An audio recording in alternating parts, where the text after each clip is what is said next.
வெளிப்படுத்தின விசேஷம் 22ஆம் அதிகாரம் 11ஆம் வசனம். பரிசுத்தம் உள்ளவன் இன்னும் பரிசுத்தமாகட்டும்.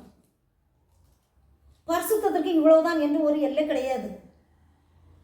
நாம் கடைசி மரண பரிந்தம் மட்டும் நாம் பரிசுத்தமாக இருப்பது தேவனுடைய விருப்பமாக இருக்கிறது. நம்முடைய நடக்கைகள் செயல்கள் எல்லாவற்றிலும் நாம் பரிசுத்தமாக இருக்கும்போது தான் அதற்கு உண்டான பலனை தருகிறவராக இருக்கிறார். வேதத்திலே பாபிலோன் ராஜா நேபுகாத்நேச்சார் கண்ட சொப்பனத்தையும் சொல்ல வேண்டும், அதற்குண்டான அர்த்தத்தையும் சொல்ல வேண்டும். சொல்லாவிட்டால் அந்த தேசத்தில் உள்ள ஞானிகள் அத்தனை பேரும் கொல்லப்பட வேண்டும் என்பது கட்டளை பிறப்பிக்கப்பட்டது. யாராலும் சொல்ல முடியவில்லை. ஆனால் தேவன் தானியேலுக்கு அவர் கண்ட சொப்பனத்தையும் அதற்குண்டான மறைபொருளையும் வெளிப்படுத்தினார். தானியேலுக்கு இந்த மறைபொருளை வெளிப்படுத்த காரணம்